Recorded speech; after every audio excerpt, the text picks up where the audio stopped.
بسم اللہ الرحمن الرحیم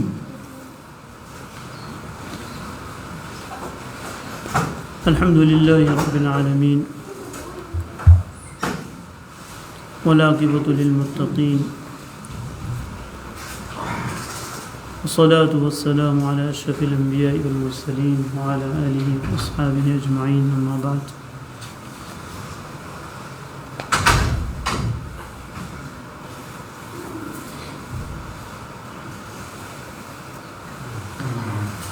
پچھلے ہفتے بلکہ اس سے آگے والے ہفتے مسلسل کئی ہفتوں سے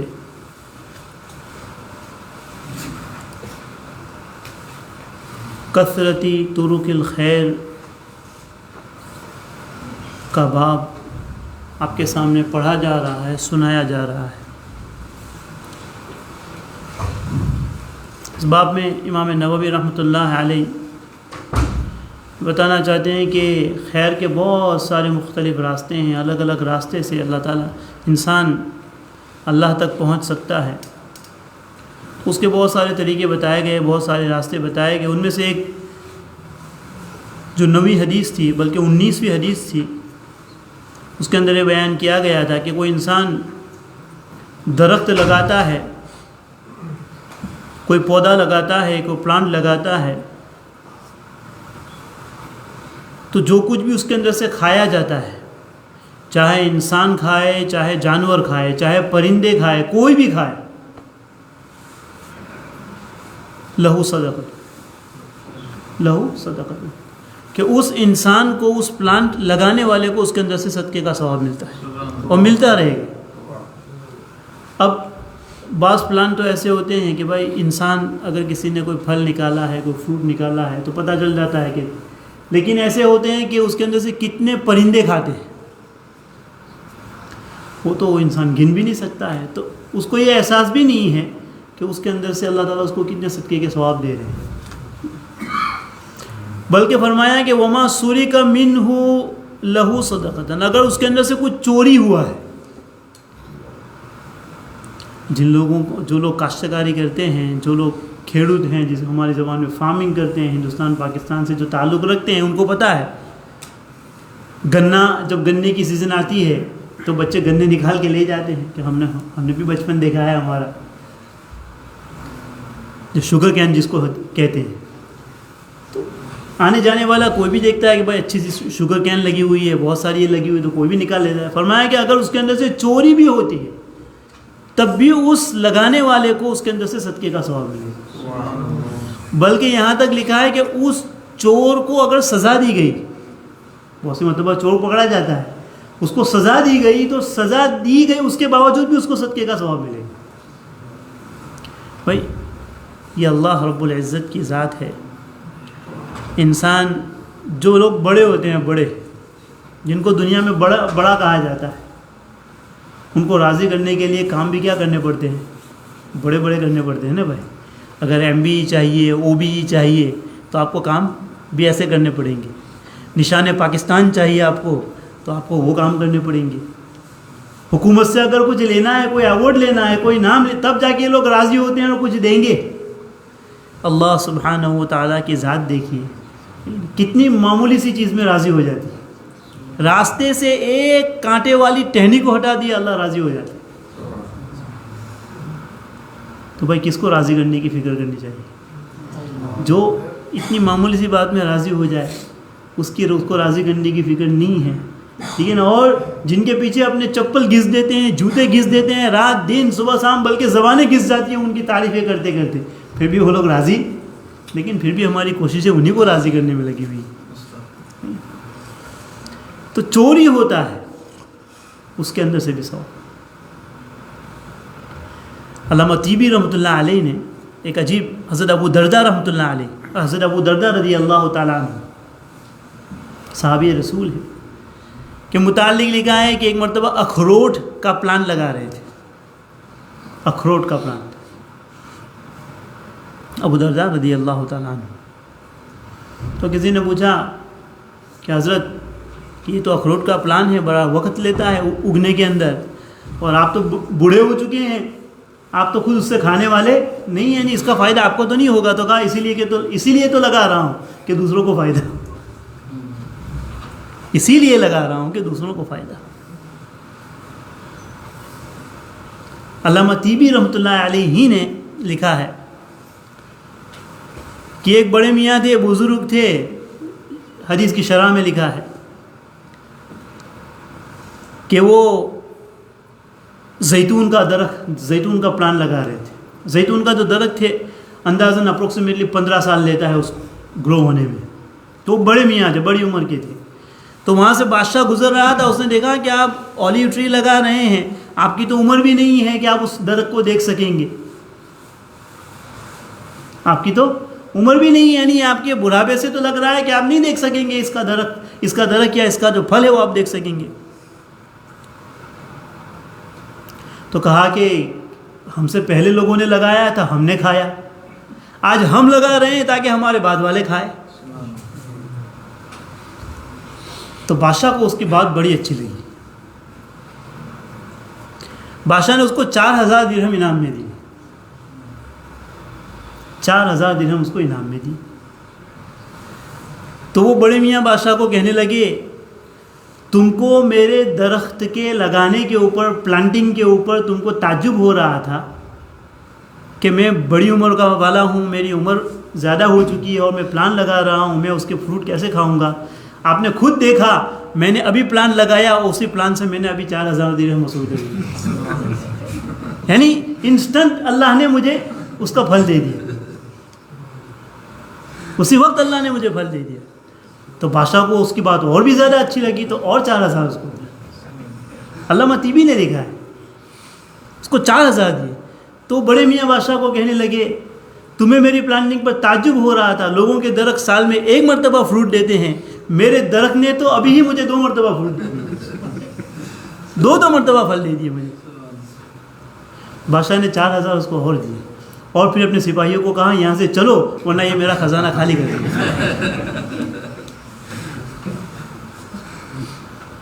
تو کتنی بڑی بات ہے. جن لوگوں کے ذہن میں آخرت اللہ ہوتا ہے نا، وہ کہیں سے بھی راستہ، اللہ کو راضی کرنے کے لیے وہ کہیں سے بھی راستہ نکالے. تو فرمایا کہ اگر اس کے اندر سے چوری ہوا ہے، آپ نے درخت لگایا آپ کے کھانے کے لیے، مثلا بہت سی مرتبہ انسان انجیر لگاتا ہے، فگ لگاتا ہے، لوگ لے جاتے ہیں، پوچھنے والے پوچھ کے لے جاتے ہیں، بغیر پوچھنے والے بغیر پوچھے لے جاتے ہیں. تو فرمایا کہ تجھے دل چھوٹا کرنے کی ضرورت نہیں ہے. اگر چوری ہوا ہے تو اس چوری کے اوپر بھی اللہ تجھے صدقے کا اجر دے گا. بلکہ اس سے بھی آگے بڑھ کر فرمایا کہ وما یزرعہ احد الا کان لہ صدقہ. اگر اس نے پلانٹنگ کی ہے، اس کا نقصان ہو گیا، فارمنگ کر رہا ہے، کھیت لگایا، گنے بوئے ہیں، شوگر کین لگائی ہے، چاول بوئے ہیں، گیہوں بنائے ہیں، نقصان ہو گیا، بارش زیادہ ہو گئی، گرمی زیادہ ہو گئی. فرمایا کہ جو نقصان ہوگا اس نقصان کے بدلے میں بھی اس کو اللہ صدقے کا ثواب دے. کیا اللہ کی قدرت ہے اور کیا اللہ کا فضل و انعام ہے، سبحان اللہ. اور پھر اس کے اوپر میں بتا چکا ہوں کہ بھائی کیا افضل ہے.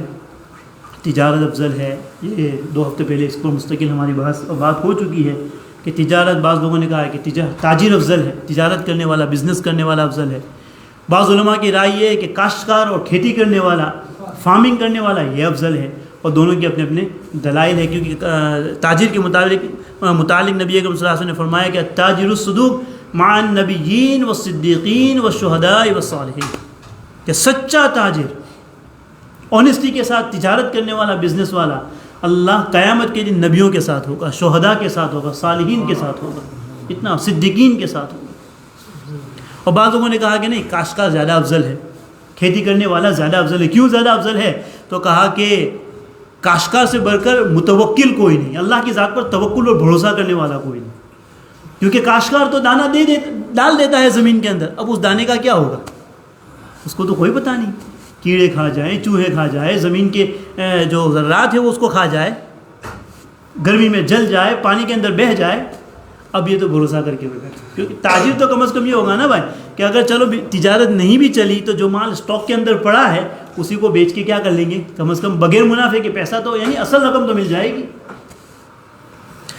اور یہاں جو کاشتکار ہے اس کا کچھ بھی نہیں ہوتا ہے. پھر یہ ہوتا ہے کہ کہ تاجر سے کم از کم کس کو فائدہ ہوگا؟ اس کی تجارت سے اپنے آپ کو، اس کے گھر والوں کو فائدہ ہوگا، زکوٰۃ نکالے گا۔ اور جو کاشتکار جو ہے اس سے اس کی ذات کو بھی فائدہ ہے، اس کے گھر والوں کو بھی فائدہ ہے، عام مخلوق کو بھی فائدہ ہے، اور چرند و پرند کو بھی فائدہ ہے۔ اس کے بعد انہوں نے کہا کھیتی افضل ہے، لیکن صحیح بات یہی ہے کہ بھائی دونوں افضل ہے۔ زمانے کی جو ضرورت ہو، زمانے کا جو تقاضا ہے، جس زمانے میں جو ضرورت ہوگی اس زمانے میں وہ کام کرنا کیا ہوگا؟ یہ افضل ہوگا۔ لوگوں کی ضرورت کو دیکھا جائے کہ لوگوں کی ضرورت اس وقت کیا ہے۔ 20ویں حدیث ہے، حضرت جابر رضی اللہ تعالیٰ عنہ راوی ہیں، اراد بنو سلمۃ ان ينتقلوا قرب المسجد فبلغ ذلك رسول اللہ صلی اللہ علیہ وسلم فقال لهم انه قد بلغني انكم تريدون ان تنتقلوا قرب المسجد فقالوا نعم۔ 20 حدیث نمبر 20، حضرت جابر رضی اللہ تعالیٰ فرماتے ہیں کہ بنو سلیمہ یہ قبیلہ ہے، یہ لوگ مسجد سے قریباً 3 مائل دور رہتے تھے، مسجد سے 3 مائل کے قریب رہتے تھے لوگ۔ مسجد کے قریب میں جگہ خالی ہوئی تو انہوں نے مسجد کے قریب آنے کا ارادہ کیا کہ چلو مسجد کے قریب منتقل ہو جاتے ہیں، موو ہو جاتے ہیں۔ تو یہ خبر نبی اکرم صلی اللہ علیہ وسلم کو پہنچی کہ بنو سلیمہ والے قبیلے، بنو سلیمہ والے یہ مسجد کے قریب موو ہونا چاہتے ہیں، منتقل ہونا چاہتے ہیں۔ تو نبی اکرم صلی اللہ علیہ وسلم نے ان کو بلایا، فرمایا کہ انہو قد بلغنی انکم تریدون ان تنتقلوا قرب المسجد، کہ بھائی مجھے یہ اطلاع ملی ہے کہ تم لوگ مسجد کے قریب آنا چاہتے ہو۔ تو نے کہا کہ نعم یا رسول اللہ قد اردنا ذلک، ہم نے یہ ارادہ کیا ہے۔ نبی اکرم صلی اللہ علیہ وسلم نے فرمایا فقال بنی سلمۃ یاکم تکتب آثارکم دیارکم تکتب آثارکم، تو نبی اکرم صلی اللہ علیہ وسلم نے فرمایا کہ جو آپ لوگ جہاں ہو وہیں رہو، آپ لوگ جہاں ہو وہیں رہو، اپنے گھروں میں سکونت پذیر رہو، وہیں جہاں رہ رہے ہو وہیں پر رہتے رہو، کیونکہ تمہارے قدموں کو اللہ کے یہاں لکھا جائے گا، تمہارے فٹ سٹیپ کو لکھا جائے گا اللہ تعالیٰ۔ اس حدیث کے اندر پہلی بات تو ہمیں یہ معلوم ہوئی، دیکھیے حضرت نبی اکرم صلی اللہ علیہ وسلم کو یہ خبر فبلغ ذالک، فبلغ ذالک کا مطلب یہ ہے کہ نبی کو یہ بات پتہ چلی بنو سلیمہ کے متعلق کہ یہ لوگ مسجد سے قریب آنا چاہتے ہیں، یہ لوگ مسجد سے قریب آنا چاہتے ہیں۔ تو نبی کو جب بات پتہ چلی تو نبی نے بلایا، فقال لهم، ان کو بلایا، ان سے پوچھا کہ بھائی مجھے یہ بات پتہ چلی ہے۔ تو اس سے ایک بہت ہی اچھا اصول اور پرنسپل ہم کو یہ ملا ہے کہ جب ہم کو کسی کی بات پتہ چلے، کسی کے متعلق بات پتہ چلے، تو سنی سنائی بات کے اوپر کیا نہیں کرنا چاہیے؟ اعتبار نہیں کرنا چاہیے کہ بھائی اس کے متعلق پتہ چلا کہ یہ ایسا کر رہا ہے، یہ ایسا کر رہا ہے، ایسا، اچھا تمہیں کس نے بتایا؟ اس نے بتایا۔ کہ آپ نے جا کر اس کو پوچھا؟ یعنی ایک تو یہ کہ آپ خود اپنی طرف سے اس کو جج کرنا شروع کر دیں، اچھا وہ کیسا انسان ہے، ایسی باتیں کر رہا ہے۔ نہیں، حدیث سے ہم کو یہ پتہ چلا، دیکھیے بھائی نبی علیہ صحابہ سے بڑھ کر کون ریلائبل پرسن ہوگا؟ نبی کو کسی صحابی نے خبر دی، لیکن پھر بھی نبی نے کیا کہا؟ ان کو بلا کر ان سے پوچھا کہ کیا تم یہ ارادہ کر رہے ہو؟ تو یہ اصول ہم کو پتہ چلتا ہے کہ جب کسی کے متعلق پتہ چلے، کسی کے ذریعے سے ہم کو پتہ چلے، کسی کے متعلق پتہ چلے، تو سنی سنائی بات پر اعتبار کرنے کے براہ راست اسی انسان سے کیا کرنا چاہیے؟ رابطہ کرنا چاہیے، تاکہ دودھ کا دودھ اور پانی کا پانی ہو جائے اور صحیح خبر ہم کو اطلاع ملے کہ بھائی کیا بات ہو رہی ہے۔ ورنہ بھی بہت سی مرتبہ ایسا ہوتا ہے کہ اس نے کچھ کہا ہے، آپ نے بس اپنے ذہن کے اندر، اپنے دل کے اندر اس کے متعلق ایک بدگمانی پال لی، حالانکہ آپ نے اس سے جا کر پوچھا بھی نہیں کہ واقعہ تو اس نے۔ بہت سی مرتبہ ہوتا ہے ایسا کہ وہ سامنے والے نے کوئی مرچ مسالہ ڈال کے کوئی ایکسٹرا بات ایڈ کر کے اس کے اندر آپ کو بتایا ہے، حالانکہ وہ بات حقیقت، یا ہے کہ اس نے کسی اور کانٹیکس کے اندر وہ بات کہی ہے، اور جب آپ کو پتہ چلا ہے تو آپ نے اس کو دوسرے کانٹیکس کے اندر لے لیا ہے۔ بس میں نہیں، تو اسی انسان کو براہ راست کیا کرنا چاہیے بھائی؟ پوچھنا چاہیے. یہ حدیث سے ہم کو پتہ چلتا ہے. پھر دوسری بات، یہ لوگ مسجد سے قریب آنا چاہتے تھے. یہ لوگ مسجد سے قریب آنا چاہتے تھے. جیسے آج کل لوگ، اس میں ان لوگوں کے لیے تسلی ہے جو مسجد سے دور رہتے ہیں. بھائی یہ تو ممکن نہیں ہے نا کہ ہر ایک کو مسجد کے قریب مل جائے. بھائی یہ تو ممکن نہیں کہ ہر ایک کو مسجد کے، بلکہ مسجد کے قریب رہنے والوں کی ذمہ داری اور زیادہ ہے. جو مسجد سے جتنا قریب رہتا ہے اس کی ذمہ داری. اور حدیث پاک میں نبی اکرم صلی اللہ علیہ وسلم نے کیا فرمایا کہ لا صلاۃ لجار المسجد الا فی المسجد. لا صلاۃ لجار المسجد الا فی المسجد، کہ مسجد کے قریب رہنے والا، مسجد کا جو پڑوسی ہے، اس کی نماز جو ہے، اس کی نماز اگر وہ بغیر عذر کے اپنے گھر میں پڑھ رہا ہے تو اس کی نماز ہی نہیں ہوتی. محدثین نے لکھا ہے اس کا مطلب یہ ہے کہ اگر بغیر عذر کے، بغیر کسی ایکسکیوز کے اس نے وہ نماز، حالانکہ مسجد کے قریب رہتا ہے، پھر بھی گھر کے اندر نماز پڑھ لی، تو علماء نے لکھا ہے، محدثین نے لکھا ہے کہ اس کا فرض ادا ہو گیا، ثواب نہیں ملے گا. فرض ادا ہو گیا لیکن ثواب نہیں ملے گا. فرض اس کے ذمے سے ثابت ہو گیا قیامت میں، یعنی وہ اس کا ٹک باکس ہو گیا لیکن اس کا ثواب نہیں ملے گا اس کو. تو قریب میں رہنے والوں کی ذمہ داری اور زیادہ ہے. تو یہاں پر ان لوگوں کے لیے تسلی دی گئی کیونکہ ہر ایک کا مسجد کے قریب رہنا اتنا آسان نہیں ہے اور اتنی جگہ ہوتی ہے. اگر کسی کو مل جائے تو بہت اچھی بات ہے، کیونکہ بھائی سستی کا زمانہ ہے، کاہلی کا زمانہ ہے، انسان دن بدن لیزی ہوتا جا رہا ہے. اسی لیے جو انسان متقی ہے، پرہیزگار ہے، دیندار ہے، اس کے لیے مسجد سے دور رہنا ٹھیک ہے کہ وہ ثواب حاصل کر سکتا ہے. لیکن کوئی کاہل انسان ہے، کسی کے اندر اتنے کانشیس نہیں ہے، پرہیزگاری نہیں ہے، تو اس کا مسجد سے دور رہنا کیا ہے؟ خطرے سے خالی نہیں. بھائی جو دور ہوگا اور جس کے دل میں مسجد کی محبت ہوگی تو وہ وہاں سے بھی آئے گا، وہ وہاں سے بھی آئے گا. اور جو قریب ہوگا اور مسجد کی محبت نہیں ہوگی تو قریب رہ کر بھی محروم رہے گا. تو پھر جو انسان دور ہوگا اور اس کے دل میں مسجد کی محبت نہیں ہوگی، عظمت نہیں ہوگی، وہ کیسے آئے گا؟ تو جو ان لوگوں نے ارادہ کیا تو نبی اکرم صلی اللہ علیہ وسلم فرمایا کہ بھائی وہی کیوں؟ کیونکہ نبی اکرم صلی اللہ علیہ وسلم نے فرمایا کہ تمہارے قدموں کو لکھا جائے گا. تمہارے قدموں کو کیا لکھا جائے گا؟ لکھا جائے، یعنی ہر قدم پر تم کو نیکی ملے گی. جیسا کہ میں پیچھے بھی بتا کے آیا ہوں، ہر قدم پر انسان کو نیکی ملتی ہے، ہر قدم پر اس کا گناہ معاف ہوتا ہے، درجہ بلند ہوتا ہے. چاہے انسان بڑے سٹیپس کے ساتھ آئے یا چھوٹے سٹیپ کے ساتھ آئے، یعنی اسمال سٹیپس کے ساتھ آئے یا بگ سٹیپس کے ساتھ آئے. اب بڑے بڑے قدم رکھ کر چلیں تب بھی ثواب ملے گا. چھوٹے، اسی لیے حضرت انس رضی اللہ تعالیٰ عنہ فرماتے ہیں کہ زید ابن ثابت رضی اللہ تعالیٰ عنہ،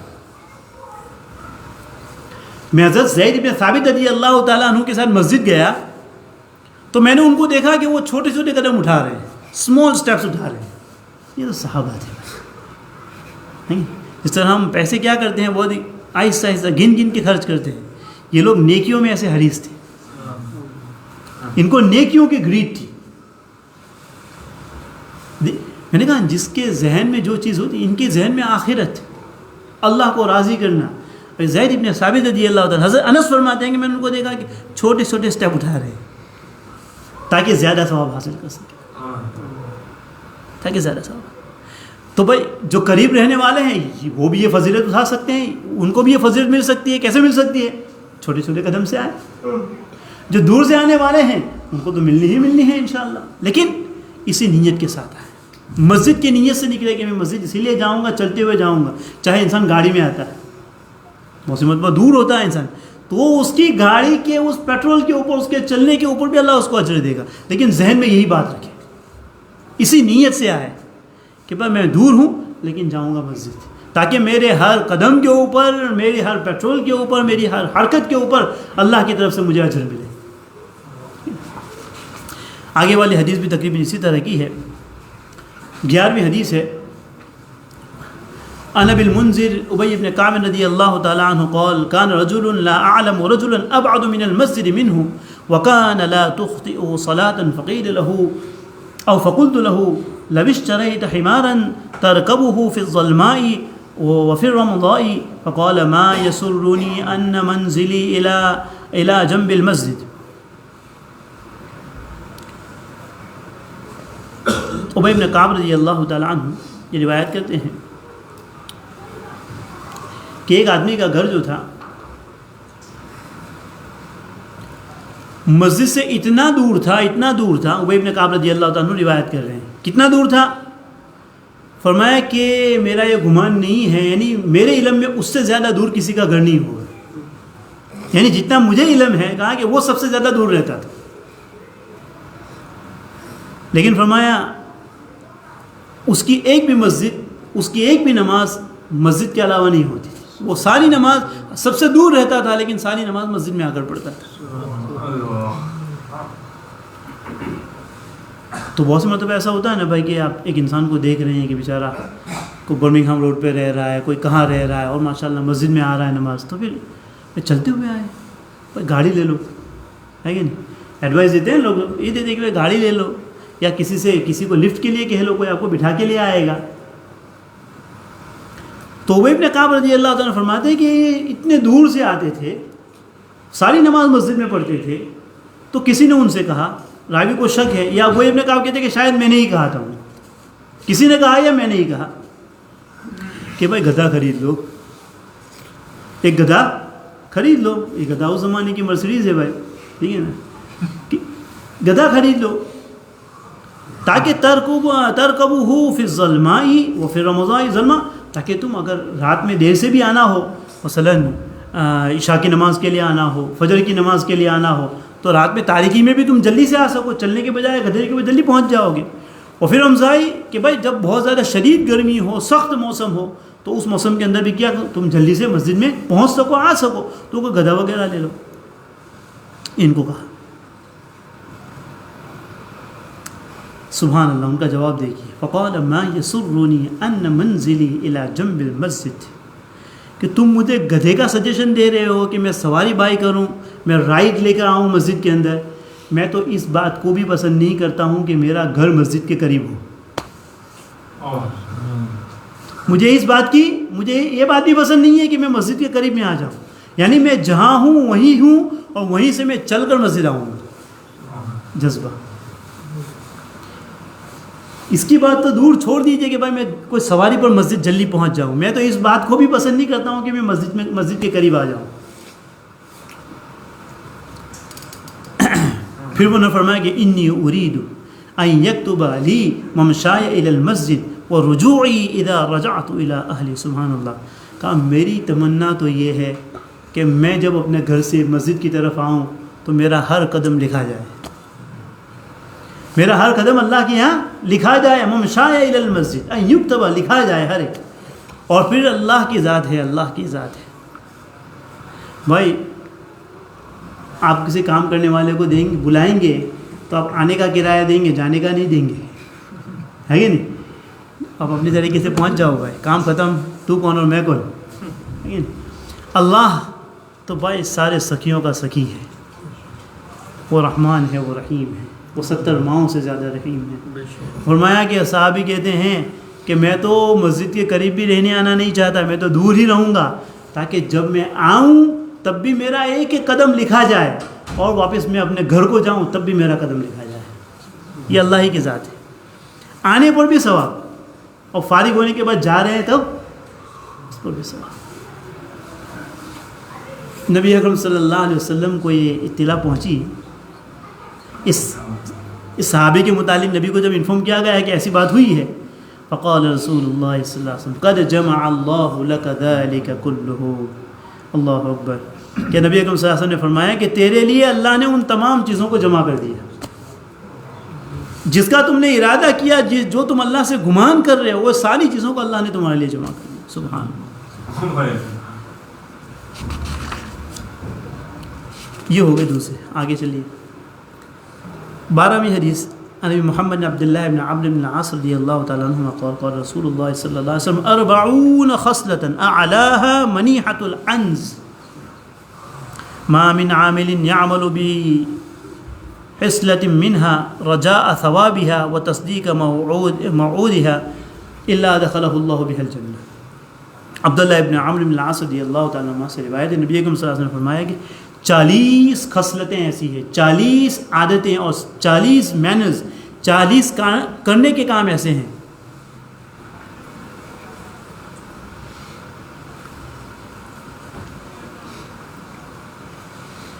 یعنی اس کے اندر بہت زیادہ ثواب ہے. 40 کام ایسے ہیں، ان میں سے انہوں نے ایک کو یہاں ذکر فرمایا. کون سا؟ اعلاھا منیحۃ العنز. ان 40 کاموں میں سے فرمایا کہ سب سے افضل یہ ہے. منیحۃ العنز کس کو کہتے ہیں؟ کہ انسان کے پاس اگر بکریوں کا ریور ہو یا کوئی ایسی چیز ہو جس سے انسان فائدہ اٹھا سکتا ہے، بینیفٹ اٹھا سکتا ہے. کیونکہ اس زمانے میں صحابہ کے پاس اونٹنیاں ہوا کرتی تھی، بکریاں ہوا کرتی تھی.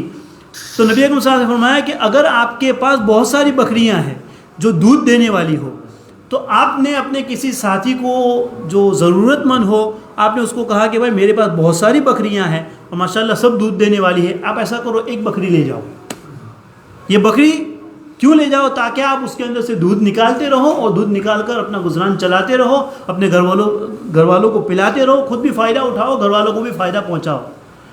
یعنی جب ختم ہو جائے تو بکری لے جانا، واپس دوسری لے جانا.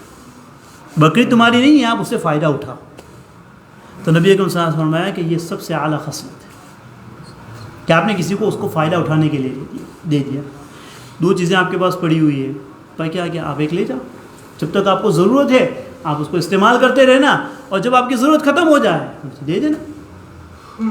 فائدہ اٹھانے کے لیے کوئی چیز دینا. کیونکہ صحابہ کے پاس بکریاں ہوتی تھی تو فرمایا کہ ایک بکری کسی کو دے دینا، دودھ والی بکری دے دینا، تاکہ اس سے فائدہ اٹھا سکے. اور بھائی یہ تو صحابہ کا جگر تھا، یہ تو صحابہ کا جگر تھا. دیکھیے نا، جب مہاجرین ہجرت کر کے مدینہ المنورہ تشریف لائے ہیں، مدینہ پاک آئے ہیں، تو نبی اکرم صلی اللہ علیہ وسلم کو جو کہ سسٹین کرنا تھا نا وہاں کے معاشرے کو. کیونکہ صحابہ جو آئے تھے مکہ سے مدینہ پاک، وہ تو خالی ہاتھ آئے تھے، سب کچھ چھوڑ کے آئے تھے. گھر چھوڑ کے آئے، فیملی چھوڑ کے آئے، فارمنگ چھوڑ کے آئے، باغات ان کے جو فارم سے سب کچھ پیچھے چھوڑ کے آئے تھے، خالی ہاتھ مدینہ آئے. اب مدینہ کی اکانومی کو سسٹین کرنا تھا نبی اکرم صلی اللہ علیہ وسلم. تو جو نبی اکرم صلی اللہ علیہ وسلم نے بردرہوڈ قائم کیا صحابہ کے درمیان. ایک صحابی کو دوسرے صحابی کا بھائی بنا دیا، ایک صحابی کو دوسرے صحابی کا کیا بنا دیا؟ بھائی بنا دیا. کہ بھائی تو اس کے ساتھ، تو اس کے ساتھ. اب انہوں نے جو جانثاری دکھائی ہے، جو قربانی دکھائی ہے، بھائی تاریخ کے اندر نہیں کوئی ایسی مثال ملتی بھی نہیں ہے، اور انشاءاللہ قیامت تک کوئی ایسی مثال ملنے والی بھی. صحابہ نے جو قربانی دکھائی، جن کے پاس 2 بیویاں تھیں ایک بیوی دے دی، 2 گھر تھے ایک گھر دے دیا، جس کے پاس 2 باغات تھے ایک باغ دے دیا. اپنے بھائی کو کہا کہ فرمایا کہ جن کے پاس باغات تھے تو وہ جو انصار صحابہ تھے انہوں نے مہاجرین صحابہ کو یہ کہا کہ دیکھو یہ میرا باغ ہے، اس میں 100 درخت ہے، تم میرے باغ کے اندر جاؤ، میرے فارم کے اندر جاؤ، جو درخت تم کو پسند ہو وہ درخت تم اپنے لیے چوز کر لو. اب اس درخت کے اوپر اس فارم کے اندر جتنی بھی کھجوریں آئیں گی تم اس کے مالک ہو، تمہیں ہی نکالنا ہے، تمہیں اس کو لک آفٹر کرنا ہے. اوپن یہ جا کے دے. کسی نے 10 درخت لے لیے، کسی نے 20 لے لیے، کسی نے 30، کسی نے 40. اب کیا ہوا؟ اور بھائی میرے لیے کہنا آسان ہے، بولنا آسان ہے، سننا آسان ہے، لیکن ایسی عملی طور پر اس ایسی قربانی دینا، انسان طرح طرح کے ہیلے بتائے گا، راستے دکھائے گا، لیکن اپنی چیز نہیں چھوڑے گا. کوئی آ گیا اور کہا کہ آپ کے پاس 2 گھر ہے، کہاں؟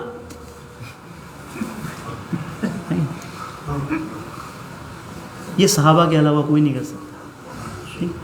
پھر اس سے بھی عجیب بات ہے، بخاری شریف کی روایت ہے. پھر کیا ہوا کہ جب مسلمان سیٹل ہو گئے مدینہ کے اندر ماشاءاللہ، پھر جب بنو نذیر فتح ہوا، خیبر فتح ہوا. بنو نذیر، خیبر یہ سب یہودیوں کا علاقہ ہے، اور یہ ان کے پاس بڑے بڑے باغات تھے، ان کے پاس بڑے بڑے فارمز تھے. تو جب مسلمانوں نے اس کے اوپر قبضہ کیا ہے تو نبی نے اعلان کیا کہ بھائی جن جن لوگوں نے انصار کے پاس جو درخت، جو ٹریز، جو فارمز لیے تھے، چونکہ اب تمہاری حالت بہتر ہو گئی ہے، ان کو چاہیے کہ وہ درخت ان کو واپس لوٹا دیں. وہ درخت ان کو واپس لوٹا دے. اب صحابہ نے لوٹانا شروع کر دیے.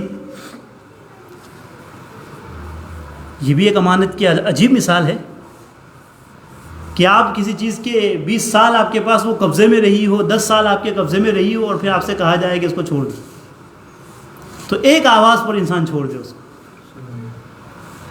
صحابہ نے لوٹانا شروع کر دیے. حضرت انس رضی اللہ تعالیٰ عنہ کو نبی اکرم صلی اللہ علیہ وسلم نے بھیجا حضرت ام ایمن کے یہاں. کس کے یہاں بھیجا؟ حضرت ام ایمن کے یہاں رضی اللہ تعالیٰ عنہ. حضرت ام ایمن رضی اللہ تعالیٰ عنہ نے 10 درخت لیے تھے, ان کے پاس 10 ٹری تھے کھجور کی. نبی نے کہا ان کو واپس لوٹاؤ. تو حضرت انس گئے ہیں حضرت ام ایمن کے پاس یہ میسج دینے کے لیے کہ نبی نے کہا ہے کہ وہ درخت لوٹاؤ. حضرت ام ایمن رضی اللہ تعالیٰ عنہ نے اپنا دوپٹہ نکالا, اپنی اوڑھنی نکالی, حضرت انس کے گلے میں ڈالا, ان کو پکڑ کے ہلایا, ان کو پکڑ کے تھوڑا سا ہلایا, کہا کہ خبردار میرے گھر یعنی وصولی کرنے کے لیے مت آنا, مانگنے کے لیے مت آنا, میں دینے والی. حضرت انس گئے نبی اکرم صلی اللہ علیہ وسلم کے پاس, کہا کہ حضرت ام ایمن رضی اللہ تعالیٰ عنہ یہ کہہ رہی ہے, انہوں نے پکڑ کے مجھے ہلایا, کہا کہ واپس مت آنا.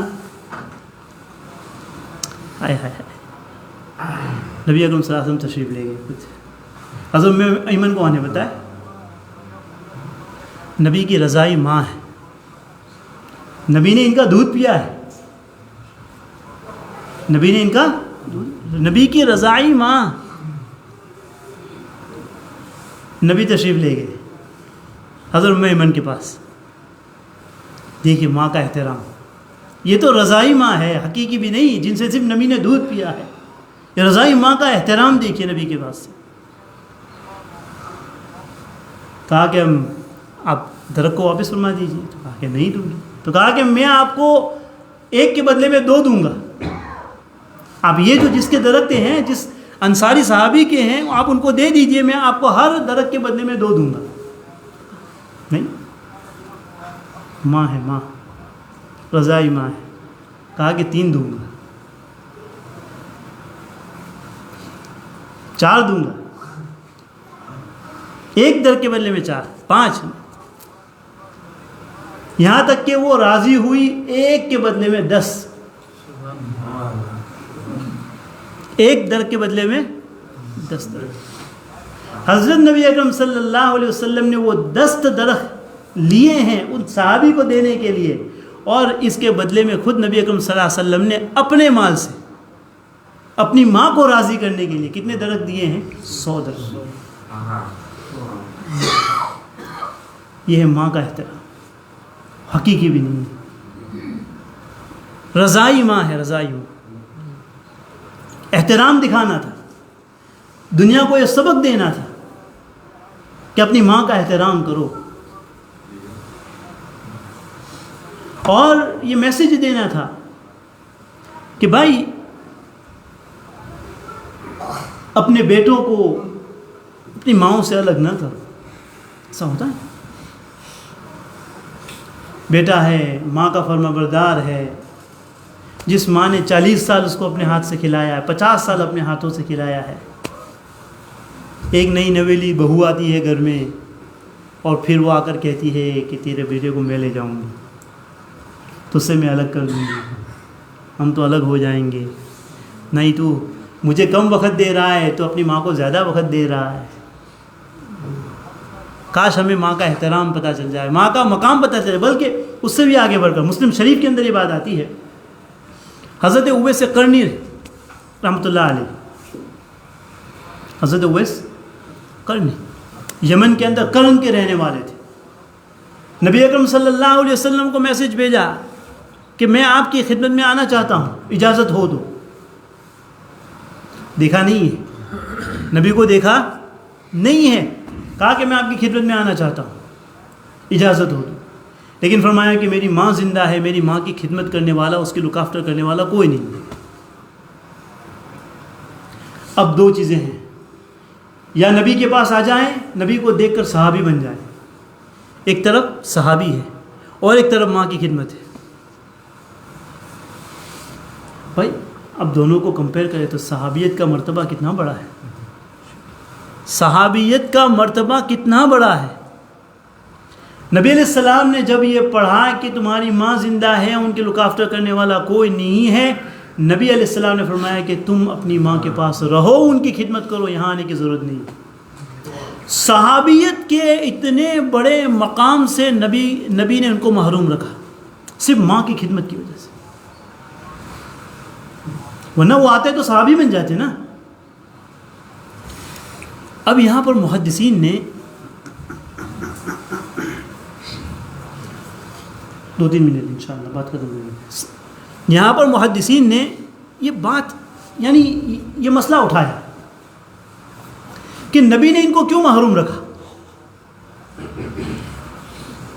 صحابی بن جاتے، ماں کی خدمت میں ان کو مشغول رکھا، وہاں رہنے کی اجازت دی، وہاں رہنے کا حکم فرمایا، اور صحابیت کے مقام سے ان کو محروم رکھا. محدثین تو محدثین ہیں، کیا کیا عجیب عجیب باتیں فرماتے ہیں اور عجیب عجیب نقطے نکالتے ہیں. میں کہ نبی نے کیوں ایسا کیا، کیا اس کے پیچھے کیا لاجک تھا، کیا وزڈم تھی اس کے پیچھے. محدثین لکھتے ہیں کہ اصل میں نبی نے جتنے بھی احکام اس امت کو دیے ہیں، نبی نے عملی طور پر کر کے دکھایا. نبی نے عملی طور پر کر کے دکھایا. نبی نے اس امت کو نماز دی، نماز پڑھ کے صلو کما رأیتمونی اصلی. روزہ دیا، روزہ رکھ کے دکھایا. زکوٰۃ دے کے دکھائی. حج کر کے دکھایا. صدقات کر کے دکھائے. صلہ رحمی کر کے دکھائی. ساری چیزیں. اب نبی کا نہ باپ زندہ، یتیم پیدا ہوئے، نہ نبی کے بچپنے میں نبی نے ماں کو کھو دیا. تو اب ماں کا مرتبہ، ماں کی عزت، ماں کا مقام بتانا تھا، اور نبی کے پاس ماں اپنی حقیقی ماں نہیں تھی کہ وہ نبی خود ان کی خدمت کر کے امت کو یہ پیغام دے دے کہ ماں کا مرتبہ کتنا بڑا ہوتا ہے. تو نبی علیہ السلام نے حضرت اویس سے کرنی کو وہاں رو کے رکھا اور امت کو بتایا کہ سوتیلی ماں کا مقام اتنا بڑا ہے کہ میں ایک صحابی کو میری زیارت سے محروم کر سکتا ہوں، تو حقیقی ماں کا مقام کتنا بڑا ہو. نبی کی خود کی ماں نہیں تھی، لیکن نبی نے اپنی سوتیلی ماں کے ساتھ یہ اس طرح کا یہ کر کے دکھایا. ان کو روک کے، حضرت اویس سے کرنی کو روک کے رکھا وہاں پر، تاکہ پتہ چلے کہ ماں کا مرتبہ کتنا بڑا ہوتا ہے. یہی نہیں، حضرت عمر رضی اللہ تعالیٰ عنہ کو یہ فرمایا، عمر اگر تمہارا یمن کی طرف جانا ہو، قرن کی طرف جانا ہو، تو وہاں ایک آدمی ہے اویس کرنی، وہ کوڑی ہوں گے، کوڑی جس وائٹ یہ جو ہوتے ہیں اس کے اوپر جو دبے لگے ہوتے ہیں بدن کے اوپر، سکن کے اوپر. تو کہا کہ اس سے تم اس کو پہچاننا اور میرا سلام کہنا ان کو، اور میری امت کے لیے ان سے دعا کرو. اتنا بڑا سلام کہنا اور میری امت کے لیے دعا کروانا ان سے. تو بھائی یہ تو کتنا بڑا مقام ہے. اللہ تعالیٰ ہمیں اپنی ماؤں کی قدردانی نصیب فرمائے، خصوصاً اس ملک کے اندر. ہمارے پاس ساری چیزوں کے لیے وقت ہے، ساری چیزوں کے لیے وقت ہے. اپنی ماؤں کے لیے، اپنے والدین کے لیے ہمارے پاس کیا نہیں ہے بھائی؟ دیکھا ہے، میں نے اپنی آنکھوں سے دیکھا ہے. والدین ہیں، اس کی خود کی اولاد ہے، لیکن وہ پڑوسی کو پوچھ رہے ہیں کہ میرا اپوائنٹمنٹ ہے، مجھے لے جاؤ. ایک ماں 5 بچوں کو، 6 بچوں کو سنبھالتے تھے. 6 بچے مل کر بوڑھے والدین کو نہیں سنبھال سکتے. پھوٹی قسمت ہماری، پھوٹی قسمت ہماری. بھائی وہ نہیں مانگ رہے. بھائی اس ملک میں ہر تیسرا آدمی ڈپریشن کا مریض، یعنی ایک غمناک اور ایک غمگینی کی زندگی گزار رہا ہے. کیوں؟ کیونکہ اس کے پاس کوئی نہیں ہے بات کرنے والا. بھائی کبھی کوئی کام نہیں ہے، کبھی جا کے صرف بیٹھ جایا کر. بیٹھ جایا کرو، کچھ سن لیا کرو وہ کیا کہہ رہے ہیں، چاہے کوئی بات سمجھ میں نہ آئے کچھ سن لیا کرو، باپ کی سن لیا کرو، کبھی ماں کی سن لیا کرو، بیٹھ جاؤ بس وہ کیا کہہ رہے ہیں، ان کا دل ہلکا ہو جائے گا۔ دعائیں کرو ان کے لیے، ان کی دعائیں لو، دعائیں کروائی نہیں جاتی لی جاتی ہیں، ہم میں نے اپنی آنکھوں سے دیکھا ہے۔ اللہ نے اس انسان کے اوپر دنیا کو ایسے کھولا ہے کہ بس، اور میں نے دیکھا ہے کہ ان کے والدین کی دعائیں، ان کے والدین نے ان سے اتنے خوش ہیں، ان کے دلوں سے ایسی دعائیں نکلی ہے کہ اپنی بچوں کی زندگیاں انہوں نے بنا دی، اور ایسی اولاد کو بھی میں نے تڑپتے دیکھا ہے دنیا کے لیے۔ خصوصاً انسان کا جو اس ملک کے اندر جو سب سے بڑا جو اس کا فکر ہے، سب سے بڑا جو اس کا فکر کا محور ہے، وہ اس کی روزی ہے، اس کا سسٹیننس ہے۔ اللہ اس انسان کے اوپر دنیا کو تنگ، نیرو اور مشکل کر دیتے ہیں جنہوں نے اپنے والدین کو پریشان کیا ہے۔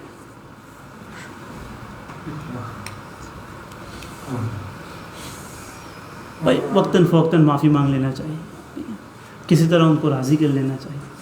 حیات ہے وہ ہمارے لیے دعا کا دروازہ ہے، وہ ہمارے لیے بہت ساری مصیبتوں کے سامنے ڈھال ہے۔ ان کی دعاؤں کی وجہ سے انسان بہت ساری مصیبتوں سے، پریشانیوں سے بچ جاتا ہے، انسان کو پتہ بھی نہیں چلتا کہ میں کیوں بچ رہا ہوں۔ جب یہ نہیں ہوں گے نا تب پتہ چلے گا۔ اللہ میں ان کی قدر دانی کی توفیق نصیب فرمائے۔ تو قول رسول اللہ صلی اللہ علیہ وسلم 40 خصلۃ، 40 ایسی خصلتیں ہیں، اعلیٰ منیحۃ الانس، منیحۃ الانس کا مطلب میں نے بتا دیا، ما من عامل یعمل بخصلۃ منها رجاء ثوابها وتصدیق موعد الا ادخلہ اللہ بها الجنہ۔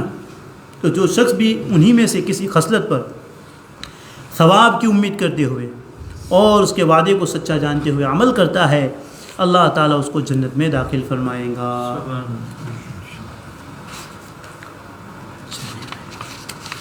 سوچا تھا یہ باب آج ختم کر لیں گے، 2-3 حدیث ہے۔